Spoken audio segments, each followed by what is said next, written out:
Hey everybody, welcome back. It is another episode of Dadcast. I am JP. That guy is Nick Martin. Nick, how are you, bud? I'm good, man. How are you? Oh, fantastic, man. I love doing this show, but there are some days that you're like, you know what? Something feels different about this show today, and this happens to be one of those shows, man. We've got not one, but two incredibly awesome guests, and the dynamic of this is that it is a father-son duo. So let's get right to the introductions. First of all, he needs no introduction, but let's do it. Grammy-nominated songwriter, artist, and just an amazing guy, musician all around. He is Matisyahu. Hello, sir. How are you, man? Thanks for coming on. What's up? How's it going? Thanks for having me. Awesome.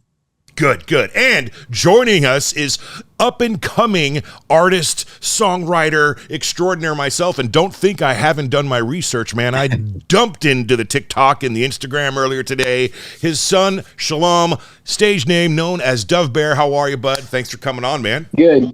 Thanks for having us, man. Appreciate it. Absolutely. Yeah. All right. So the very first question, it's a rite of passage here on Dadcast. We know the answer, obviously, already, but it's going to direct it to you at Matisyahu. Are you a dad? Yes. Yes, I am. Yes, we figured as much. Very much so. Let's delve into that a little bit, man. How many children do you have? Names, ages, the whole gamut. Okay, I got 6 kids, 4 boys and 2 girls.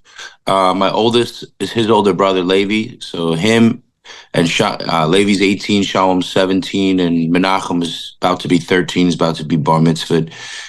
They're all with my ex-wife. We lived in Crown Heights in Brooklyn. Then we moved to L.A., and then ended up coming back to New York, New Jersey, tri-state area. Sorry about that there. And basically, then I have another daughter, Sasha, who lives in your home state in Oregon, in Bend, Oregon. She is about to be 10 years old. Oh, boy. Yep. And then me and my wife have 2 kids, Esty and Judah. They're 4 and 2. And that's 6. So we're typically, right now, Levi's in Israel, but typically at least 5 of us are together most of the majority of the time, unless we're touring or traveling or whatever. And Sasha, we see less frequently, but she's a huge part of our family. Dude, that is amazing. You're right up there with Nick. Nick over there, I think, last count was 87 kids, Nick? Yeah. Nah, not that many, but he is right there with you with a little, what, she's almost 2 now. No, she just turned 1. She's turned 1, okay. We'll do the thing I hate the most. She's 14 months. Oh, yeah. When you're in that stage. When do you stop? Yeah, when do you stop saying their age by months? 18 months is it. Oh, it drives me nuts. After that, my kid's 1.5 years old, right? Shalom, you'll get there one day. You'll get there one day. This is your time. It's a topic of conversation. Is some women are like, "How old's your kid?" Oh, 113 months. And then you're just like stumped. Wait, you're like, now I have to do math. No, it's not good. Yeah. If it's more than 2, then it's ridiculous to say that. Exactly. Then you're already like, wait, why wouldn't you just say 2? And Yeah, exactly. Crazy, man. Shalom, man. So I got to ask you, is this, how many podcasts have you done? Is this your first official interview? Yeah. Wow. Yeah, I think so, yeah. Well, exciting. Well, thank you, man. We appreciate it, dude. It's really cool. Yeah, thank you for hitting me back on Instagram, too. Like, I felt your music popped up, and I'm like, oh, shit, this guy's amazing. And then finding out you're Matisyahu's son, I'm like, damn, wow. So good. So, yeah, thank you. That's a good question for you, Shalom. Now you've got some serious help in the industry. You got pops backing you up, all that. Is there any living in the shadow for you right now, or is it you guys? I mean, what's it like for you right now? Starting out and going out. I definitely have it. Like we just came to end a 2-month tour, and I was performing with him every night.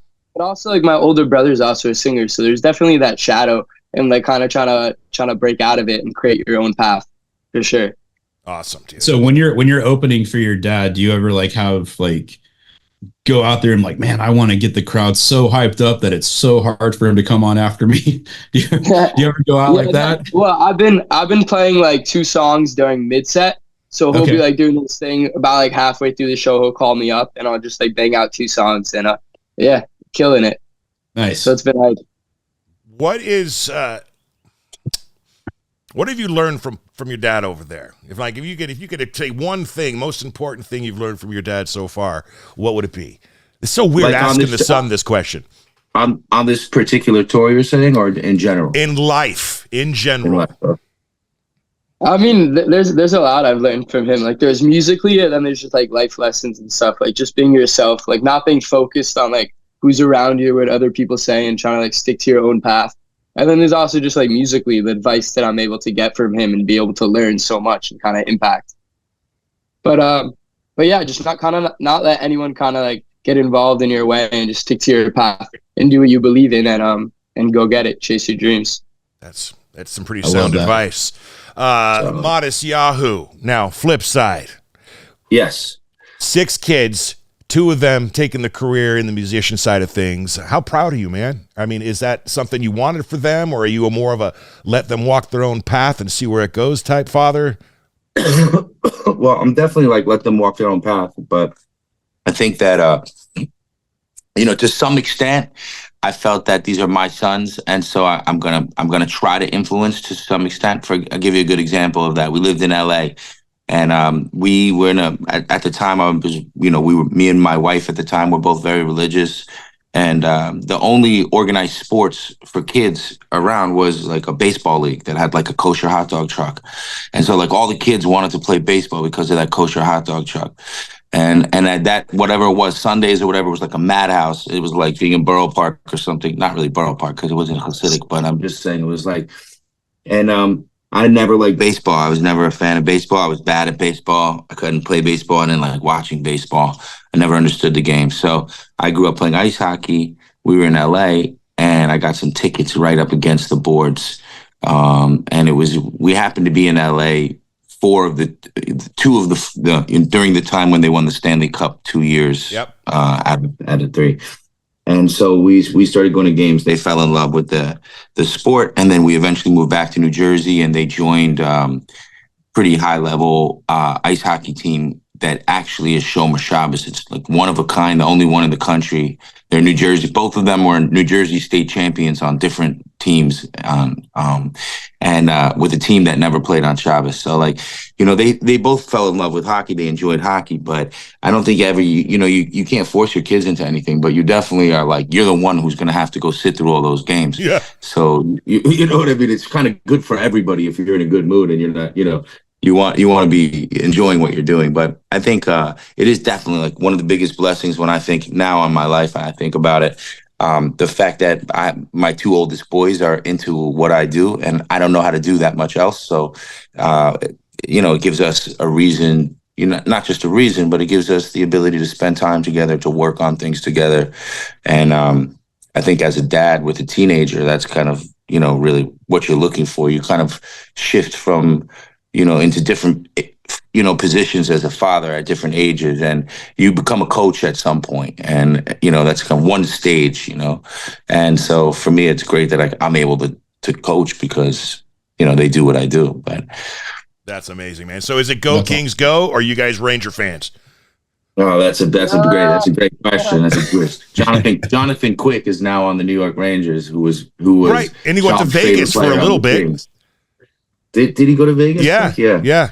At least he was last year, the year when they won the Stanley Cup again. Yeah. I had a hard time with that, man. Vegas is like my second home, and it was there with my lady, and I'm like, you know what, Kings are in town. Let's go catch a game. And I'm, born and bred LA Kings fan, but I really like the Vegas Knights because I'm in Vegas all the time. So here we are. Who do I root for?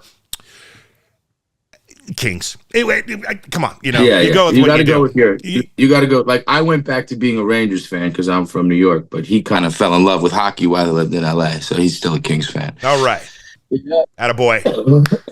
Go Kings, go. Yeah. All right, so I'm going to take you back. This is from Matisyahu. Is it Mr. Yahoo or is it Modest? Or you call me Modest. Modest. All right. People call me Modest. Yeah. Your oldest son, how old is he? 18. All right. So we'll take you back about 18 and a half, 19 years ago. You were informed. What if I was like 163 months? Good. I know you're pretty good at math. That's what I think. I'm just kidding. You take you back to 19 years ago, and you were informed somehow, some way that you were in fact going to become a first-time father. Can you recall the emotions and thoughts of that day? Let me try to take myself back. I mean, I remember the time period, and I remember the day he was born, but the moment that I found out, I don't know that I can recall that particular moment, to tell you the truth. All right, but overall, in the weeks that passed, what was the emotional state of Matisyahu on those weeks? That's a really great question. I think, let's see, Levi was born in, when are you born, Shalom? 2006? Levi was 2005. August of 2005. So that would have meant I found out that she was pregnant probably January, February, give or take. Yeah, maybe January, February of 2005. That was right before Stubbs had come out. We were at like South by Southwest around that time, and touring. On my first tour, I had bought a 15-passenger van, so I was not around their mother at the time. I think I probably found out over the phone, is my guess. Yeah, man. Honestly, I was pretty wrapped up at that point in this whole career that was taking off, and I was like 23 years old or 24 years old, something like that. So it was kind of a whirlwind, and my memories of that time are very few, but and I haven't really gone back and really tried to process or think through that. I mean, I have along the way, but I do know that everything completely changed from the moment that Levi was born, from the moment that I had my first son. And it completely changed me, as people talk about, all the time. It was like a night and day shift for me. And yeah, man, he was like he just became like my little buddy. I would take him to shul, I would take him to the mikveh, I would watch him. At that point, Talia, his mom, and him would come everywhere on tour. He had a passport within a few weeks. So we were flying to tour in Europe, or we were on the tour bus or whatever it was. His little pack and play was everywhere. And then 12, 13, 14 months later, Shalom came along. So that was the unit. It was like Levi and Shalom. And we were just running around the country or the world for the first, I would say, 3 to 4 years of their life. I remember one thing that stood out for me for you. I've seen you at so many shows in either Bend or Jacksonville. Every time I see you, you've got your family and you're always wandering around, stroller, hanging out with the kiddos.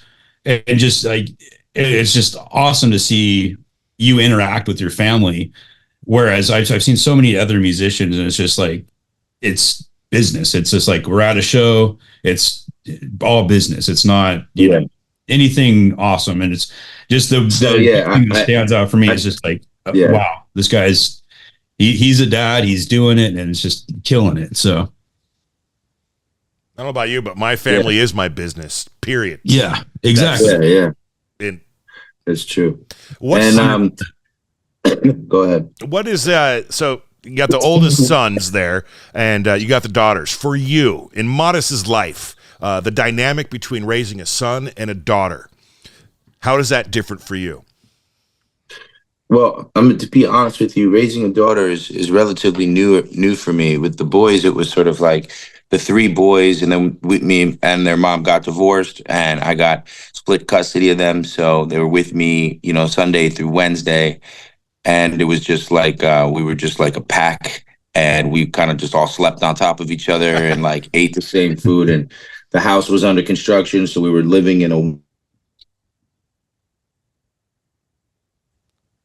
He's on pause. 1-room thing where there's like a TV. Am I on pause? No, you're good now. You just froze up for a second. Oh, okay, cool. Yeah, so we were just kind of like a unit, and then we moved back to New York, and I got this house, this big old Victorian house, and had a swimming pool and a studio there. So it was just kind of like, it was just us. And then I ended up managing a group of guys that were like 19 years old. So they were living at the house. So 19-year-olds that were in a band that I was managing, 7 of us or whatever in this house with no female, like there was no one really paying attention to a lot of stuff. And at that point, there was just musical instruments set up everywhere, and these guys were like kind of older brothers to my sons, and they would be like, oh, check out this program or check out this drum. And there would be just gear set up everywhere all over where there would normally be couches and stuff. There would be like, just like amps and drums and all kinds of stuff. So that was one phase of our life. And then Sasha was born and me and her mother weren't together. So it kind of was, I would travel and I'd go see her on the weekends and stuff. But she also has a heart condition and kind of was a bit of a like tough cookie for me in terms of how much she would allow me to get into her world, right? Partially being because I wasn't there all the time, but also just she kind of like went through a lot as a young kid. So she had like a tough show. So that was that. And then when I got remarried and I had Esty, my daughter now, I would say it's like pretty much like it's the same kind of love, but it's just like there's definitely the thing of her being your little, princess, and like your little like she's like almost like a version of yourself in a female version. It's crazy, mixed with a woman who's hopefully a bit better than you are. So it's kind of like everything steps up a little bit. So I mean, it's been an incredible experience, and then it's also helped me with my older daughter as well, and kind of because Esty and Sasha are like have this crazy strong bond. So that's been kind of like healing for all of the different units involved in the families and whatnot. The girls kind of right. Kind of help that healing process. That's amazing. Shalom, what's it like being a big brother to the boys, little girls? It's wild. It's wild, honestly. I mean, but like also like same thing. Like we haven't. It's still new, because Sasha we haven't seen our whole life. Right. I mean, we've seen her like been in and out, but they just like protect the sister, the little princess. Right. Yeah, I wish my kid would think that. So currently, you guys, my son is 13 going on 14. My baby girl, 10, 11, and about a month and a half. They are at the stage, and it feels like this stage has been going on since they were both born. They're always at each other's throats. He did this, she did that. There's the love that I know is there with the siblings, and I know is going to be just much obviously more obvious when they're older, but dad wants it now, man. It's like, get along, you guys. They're just at each other's throats, Nick. It's Dude, it's enough to drive a man crazy sometimes. I'll tell you what, some of the hardships of being a dad, but I wouldn't have it it doesn't end, man. My 18-year-old and 20-year-old, they still hate each other. No, don't tell me that. We don't want to hear that. Let's spread the love, man. That's what we want. What's great though is Liam and Sophie. They're like best buddies right now, so it's fantastic. Enjoy it. Yeah, I got like 5 years. Right, then they're gonna start being, they did that. I mean, It's the most trivial things. When they say they get so upset because they have to drink out of an orange cup instead of the blue one. I mean, these are facts, you guys. Modest. Your dad. I'm sure you've seen it. They get upset for the most ridiculous out of the orange cup. Come on, man.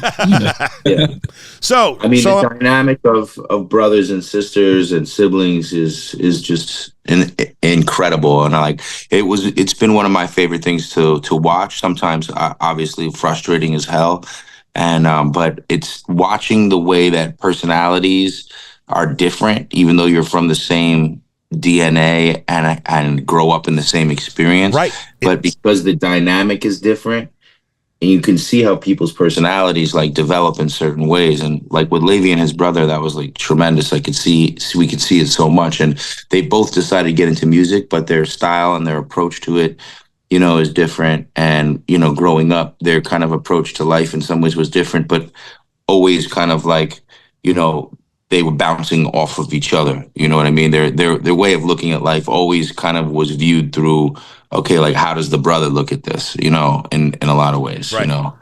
At least for a younger brother. And then for for Levi always having, someone there too. So I think it's interesting. The dynamics are very interesting. And then when you bring young kids into it and step parents and mixing all kinds of things into it, it's just like becomes this stew that can be like beautiful and it can be really difficult sometimes, obviously. But it is the incredible aspect of life. Call me crazy, but there's the title.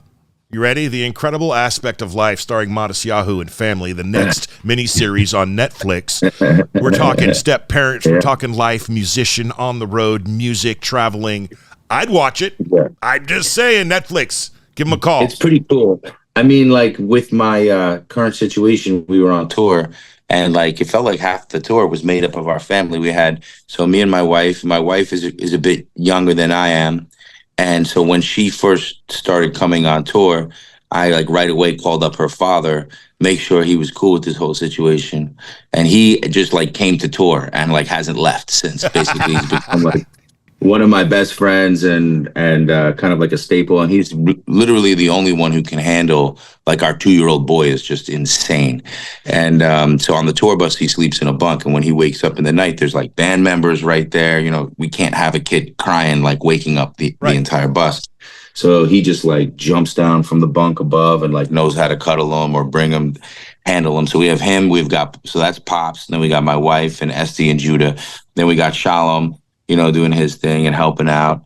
And it's definitely a family vibe when we like roll into a place like you had said before. It's like, all right, like who's part of the family here? It feels like almost everybody that's part of the crew is. So it's fun. It's great to be able to do that. For me, that's been like an important thing. There was a time when I was not touring with my family all the time, when the boys were a little bit older and they were in school. And I found that to be very difficult, not just like lonesome, but hard to really just stay grounded and to stay focused and not be like schlepped into all the garbage that's out there. So for me, it became almost like I kind of made it like almost a mandatory thing. Like, all right, this is how it's going to go. I'm going to need family around me. And that's super, super important for me. Well, and that the demand list for the tour, having the family around is a whole hell of a lot better than, green M&Ms, if you ask me. So, yes. Well done. Shalom. All right, man. It is your time. I got the question. All right. No pressure here, okay? No stress. But if you were to pinpoint who you are as an artist, what's your genre, and where do you want to be in 5 years from now? My genre, I would say, is a mix of like alternative rock, pop, punk, and kind of hip hop too. So like I have 2 songs that I released right now. The first one's more on like the pop punk side, and the second one's more on like the hip hop, rap, kind of trap. But in 5 years, I just want to be building a following, playing my own shows, being able to go on my own tour and kind of have a crew around me of musicians that I like and around my age. And I'm just making more music about my life. Like my life and my music resonates with what's going on in my life, and share that to other people, like other teenagers, other kids my age, to kind of experience with that and be able to help them through their lives and stuff. All right. So are you living, you said it earlier, are you living back in LA or are you in New York? No, I'm in New York. So okay. I'm living half the week with my dad right now, half the week with my mom, doing music. I dropped out of high school right now, so I'm getting my GED and working and figuring it out. But you were just at school, I thought. Yeah, I was just at school today. I do some Hebrew learning in the mornings, I do like fears, and I learn with the rabbis and stuff. Awesome. All right, so I mean, I'm just going to throw it out there. 5 years from now, we don't have to go crazy, okay? We don't have to say you're the act, but how about 5 years you are opening for whoever you really dig at MSG? Make that a goal. Come on. Let's go. Right? That'd be sick. That's a good goal, right? 22 years old, playing Madison Square Garden. That'd be pretty cool. that would, yeah. What has been, for you, Shalom, the best thing about sharing a stage with your dad?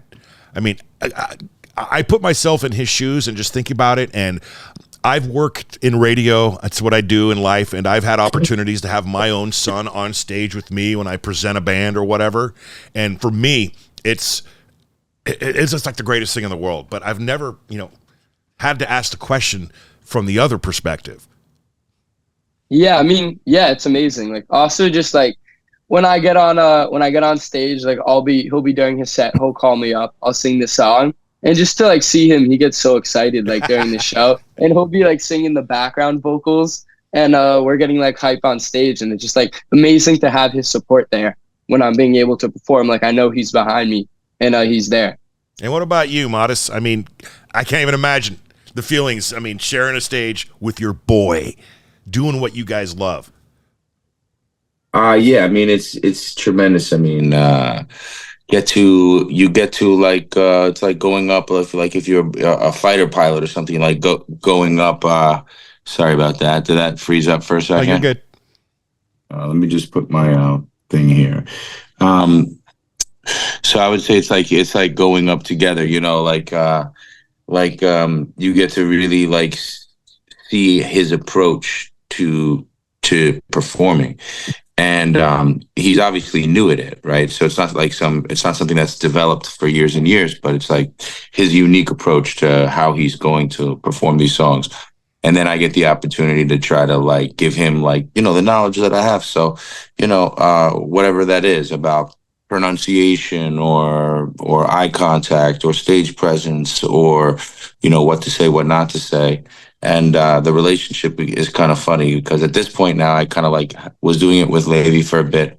Now I've been doing it with Shalom for a bit. So now I'm just kind of like busting balls on stage. I think all the time I'm just like, correcting him if he says something, off or whatever. Yeah. But honestly, it's been fun to watch him because Shalom has a really, really incredible stage presence. He's kind of like as a kid, he was a really good athlete, quick, and athletic, graceful, but also with good rhythm in terms of like the music that he listened to and when he started rapping and stuff. So his rhythmic sensibility mixed with like his athleticism and his sort of like unique kind of swagger that he has, he makes for a good front man, like rock star. Like he is what that is. So for him, it's just been, built a lot of kids today now. It's like a lot of time spent in the studio, a lot of time like perfecting your voice and perfecting the way everything sounds and becoming like really, really smart about production and how to engineer. And kids can do all kinds of things themselves that we as kids couldn't even imagine doing. But live performance is where it all started, like for me, because for me, it was like there was no real studios to go to. So it was just writing your flows and then rapping them for your friends at parties, in the parking lot, or eventually at open mic nights, in the city and going in. And so it all was about like this, how do you create a live thing? So for Shalom, I think it's cool because I think it gives him like a little bit of an advantage that he's getting this chance to actually get time performing. And as an artist, having both sides, the live side and the studio side, makes you more well-rounded and makes you more of a complete artist. So I think it's been cool for him. It's been fun for me for sure. Dude, I bet. Shalom, you can open. I'm sorry, Nick. Do you have something? Yeah, I was gonna see you on your tour. What's the best venue, like your favorite venue you guys have played this last run? Ooh, you go first. I know what mine is. What? I'm trying to think. There's so many venues that we played at, but it had to be Stubbs probably, because like 15 years ago around, I was 2 years old at my dad's show live at Stubbs too. So not the first one, the second one. I was sitting side stage. And to intro my dad, he opened up like a Jewish prayer book and he had me like sing and read these like Hasidic prayers into the microphone. When you were kind of open this like legendary. Yeah, it was two. Two, the one with the DVD. Yeah, There's like you can see him on there. It's pretty cool. Very cool. Who's sorry. So yeah, Stubbs. Probably Stubbs, because that just being back there like 15 years later and being able to perform was amazing. All right, so that would be mine. I'm gonna ask the same question of both of you. Shalom first. You can play a show with any artist, living or dead, that you have not previously played with before. Who's it going to be?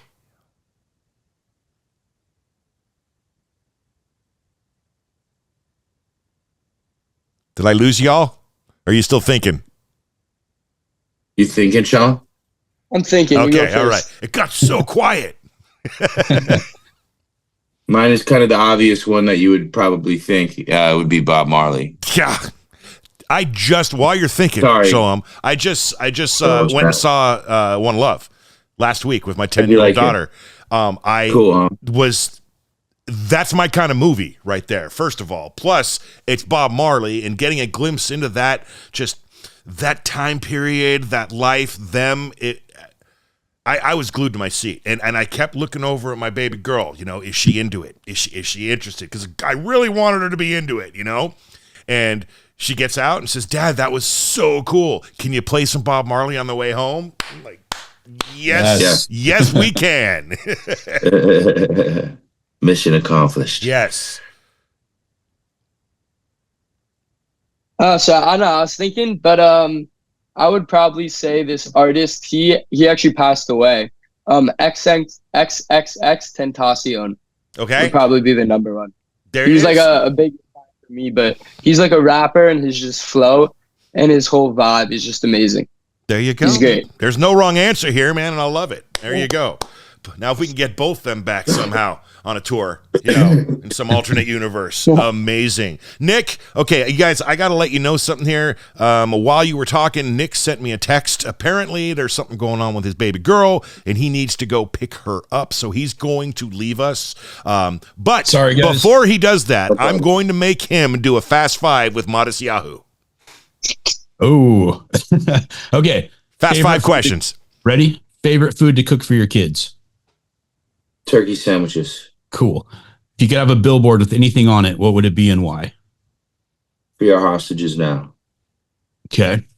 Hold on. Let me get to let me find my notes here. You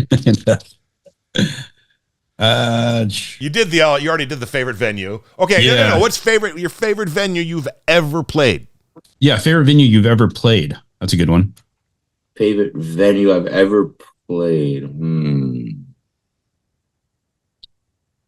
I would say probably like the most beautiful place is it was the Sasquatch Festival is what it was called. It was at the Gorge. Gorge. Mm-hmm. Yeah. Awesome. Pretty Great venue. Pretty epic if the weather's right. Any seriously funny things happen to your kids on tour? I mean, I find it to be kind of funny. It's maybe kind of quirky, but Shalom's younger brother at one tour came out on tour, and his mom let him just come. She was supposed to come for a few days. He ended up staying for a few months, and we didn't have a babysitter or anything, so we would just set up a little bed on the side of the stage. But he would walk onto the stage before, and he would always just, he had his headphones on, but he was like maybe 2.5, if that. And he would just sit down on the side of the drum riser. Then he would just fall asleep and just literally pass out, like for the show on the side of the drum riser, like as bumping around. So eventually we just put out some, basically like a bed on the drum riser for him, like a little kind of blanket pillow situation. And he would just come out during the middle of the show and pass out. It's pretty funny, I guess. So I think you meant 54 months, by the way. You got anything more, Nick? I don't. All right. Well, dude. Nice to meet you, Nick. Yeah, thank you guys. I'm sorry so for this, you guys. This isn't something that typically happens. No problem. But it is the dad life. I'm not going anywhere for the record. He is. But that's the dad life, and he's got to go get baby girl. Hope everything's all right. Let me know, brother. Yep. I'll talk to you in a bit. Peace, Nick. And now it's us. All right. Now we can, we can make fun of Nick while he's gone, you guys, if that's something you're into. All right. What is in store? I know you're heading to Israel next week or 2 weeks, right, Matis? No, Friday. Oof, man. What's the purpose of this trip and how you expect it's going to go? I'm being offered an award by the ministry for speaking out on behalf of Israel. So that's one of the main reasons for me going, but also to play shows. The last time I went was right before the tour, And I did play sort of a benefit show, an underplay, but not a lot of people weren't able to make it because of the size of the venue and stuff. So we're coming back now and playing 2 proper shows, one in Jerusalem and Tel Aviv. And I'm just looking forward to being back. I get to see my son. I get to play some shows, connect to the land, connect to the people. Israel being there before my tour was such a huge inspiration and part of what kept me going through this past Hold the Fire tour was what it was called. So it felt like really complete, full cycle to be able to come back at the end. Right. Is there any fear at all for you heading to that side of the world with everything going on in the world today? Not really, no. Good. No.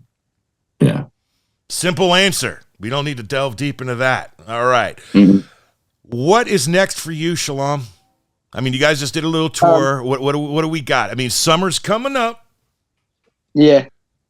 So next for me, I'm trying to make some money. So I'm locking down a job. Keep working on my music, keep making more music, and just get ready for next year. I want to get my GED done. I'm go to like a music school or something, or maybe work at like a record label or something and try to learn the music business. Right. And just keep releasing music, working on my skills. I've been learning how to produce too, and just keep moving forward. It's good, man. You have more skills lined up in that back pocket. It'll help you out. You can't shoulder tap pops for any money. Hey, Dad. Psst. I don't really give him too much money. I guess one of the, being a younger brother, you have to, the first kid you kind of make some mistakes along the way with in terms of things that you might not know about. So I wouldn't say mistakes. It's just you don't know. You know what I mean? In retrospect, you're like, oh, that was a mistake. But yeah, as you're going through it, no. Yeah. So we basically, with starting off a career, I basically realized with Shalom that, you really don't need to put much money into it up front. It's obviously it's like about the skills and the abilities, capabilities that are, accessibility that you have now. You're really able to do everything on your own. There's no excuses. So, and building your own following is important, So, we go through all those kind of things, but I think that Shalom has been like a really good kid. He doesn't come at me too much. He knows, the struggles of being a musician, a touring musician, and trying to make a living and feed 6 kids and all of that. So he's been cool about it, but he's in a lot of ways been kind of on his own in terms of, he's only 17, but financially and stuff, he's got to take care of himself. Like when he's on tour, he's working a little bit, so he gets a little per diem. He's got to pay for his own dinners. He's got to, take care of himself and figure out a lot of stuff out for himself. So I think that's where we're at right now. Would you say, Shalom? I'm trying to get you to step up into that next level of manhood, of taking responsibility for basically the fact that financially for the rest of your life, you're going to have to figure it out. Yeah, which could be overwhelming. Yeah. You're setting me up on the way and how to learn how to be on your own and learn from your own mistakes, and just go out into the world. The world is big. The world is crazy, but kind of figure out your way. Don't be afraid to make those mistakes, but try not to make the same one twice. You know what I mean? Because we've all made them, man.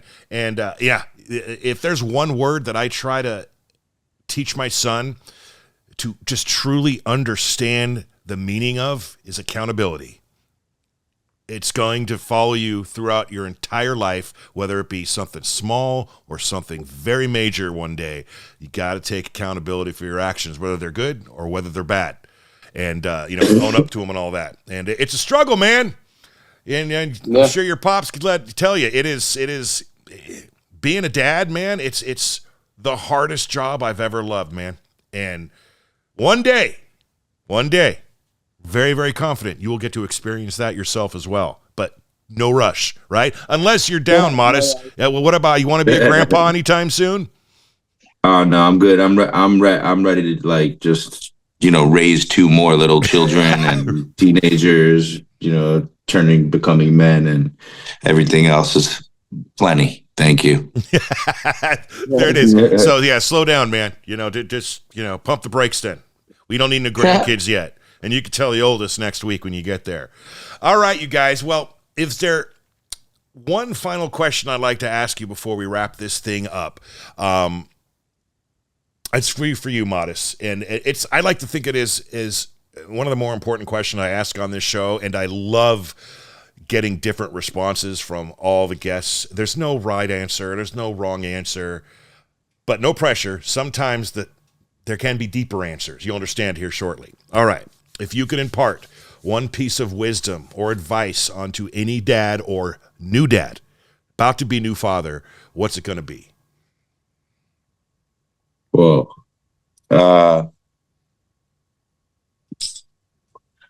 That's a tough one. One piece of advice. I mean, I guess I would just say to try to enjoy it as much as possible. There you go. Enjoy it.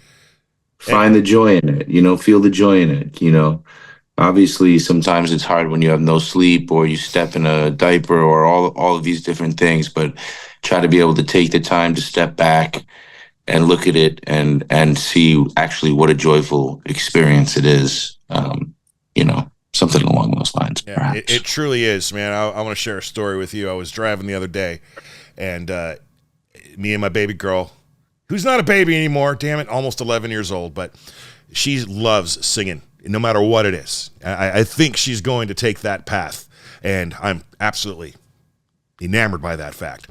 But ever since she was a baby, she'll sing in the back seat, and I'd look in the rearview mirror and just watch, and the heart will well up, just, oh, wow. And I did it the other day, and I just imagined 10 years went by like that. Snap of a finger, man, 10 years went by, and here she is, no longer in that chair. She doesn't need a booster, and she's singing in the back seat. In another snap of a finger, she's going to be 20 years old, probably out of the house, living life, and it's just so fleeting. So you got to enjoy those moments when you got them, man. It's like I said, the greatest job I've ever hated and loved. If you can even call it that. And Shalom, as parents, man, you guys, I don't know about Matis. I don't know about your dad. I'm assuming it'd probably be the same, but everything I do in my life is for my kids. It's for you. It's for them, and lead by example and try to do good for them and unleash them on this very, very cruel world that it is out there. And, it's difficult. It's a lot of stress sometimes. It's to think that, it's up to us, Modest, to raise these humans to be good and make the right decisions. And, it's a lot of pressure. No pressure. Right? Yeah, it is, for sure. It absolutely is. All right. Okay. Now, with that being said, no more serious questions. We're done with that, but I did think of one. I want to tell you a quick story, then I swear I'll let you guys go. I'm going to ask both of you the same question. I want to tell you that this question was answered so profoundly by a certain individual who I'll share with you once we're done with the question, that it seems like a simple question, but I'd never heard a better answer, and in 20 years of doing radio interviews and podcasts and whatnot, I've been looking for someone to match what he said, so no pressure. And I've gotten about 4 or 5 guests who've come real close to answering this question as good as he did. We'll see if you guys have got what it takes. All right. Modest, going to ask you first, so Shalom, you're going to have time to think about it. What is one thing you cannot leave the house without?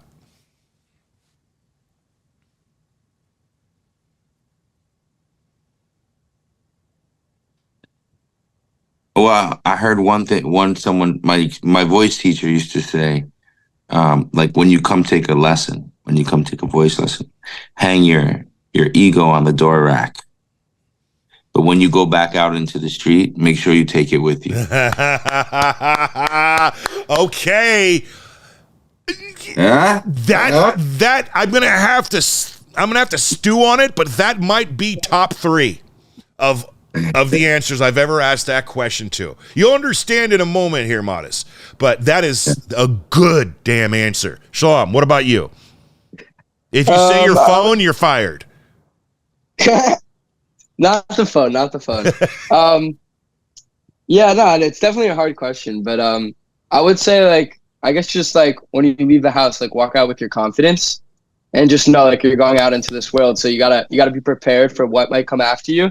but also just walk out with confidence when you leave your house. Very you know? good answer. That is proper too. Now, see, most people will answer that question my phone. I mean, I've been doing this so long, they say their BlackBerry, et cetera, their keys, you know, and those answers are fine. But so it was many years ago doing a radio show, and I had George Thorogood on the phone. And I was doing my quick little interview, threw down that question, and without skipping a beat, the man answered this. George, what's one thing you can't leave the house without? Kissing my wife. Oh, that's a good one. And I went, holy shit, that is the best answer I've ever heard. It's thoughtful. It was quick. He didn't need any time to prepare. And I've been looking for that answer since then. Ego, make sure you take it back. Confidence, take it with you. Those are just right up there with that answer. Second place so far, forget who it was. It was a few months ago, a guest we had on, but he said intentions. Good or bad, don't leave the house without some intention of some sort. And I thought that was great. But gentlemen, cool. You guys have been absolutely amazing. I'm sorry Nick had to skip out early. No problem. Are we doing any more tours aside from Israel here later this year? More importantly, are either of you going to make it to Vegas and or any spots in Oregon so I can come check you out? We got some shows coming up. I'm not sure about Vegas or Oregon right now, but we're putting some things together. I'm going to be out in Puerto Rico on the 19th of April after Israel, and then West Palm Sunfest on the May 5th, and some other places. Cinco de Mayo in West Palm Beach. That's going to be a fun show. Yeah, that should be good. And Shalom is looking at playing a show in New York City coming up sometime soon, I think. May 8th in Williamsburg. I'm going to be having my own show. It's called Breaking Sound, so it's like a bunch of young artists, and they're just like a collective, and they play a concert together, and coming up soon. I'm assuming you're going to be posting lots of TikToks and whatnot regarding that show? Yeah. Nice. Promotion and all that. Nice. I will check it out. I'll be more than happy to share as well. And, of course, if you guys do the same for us when this episode drops, it should be out a week from Thursday. We're going to give it about a week to promote this bad boy. That is it, you guys. I want to thank you so much for taking the time to come on. It's been much appreciated. It's been really cool to chat with you, Matis. Shalom. You guys have got a great story, man. It is great. I wish you Godspeed and good luck next week in Israel, Matis. Thank you. I hope it's going to be an amazing show and no stupid anything. No, we won't get into it, but you know what I'm talking about. No, for lack of a better way to put it, no bullshit. All right. If that's cool. Right. To everyone watching worldwide, wherever you may be and however you may be watching and or listening, thank you so much for the support. We love you. We appreciate you. Make sure you like, subscribe, do all the things, and we will catch you on the very next episode of Dadcast. Have a great rest of your day. Matisyahu, Shalom. Thank you, man. Thank you, guys.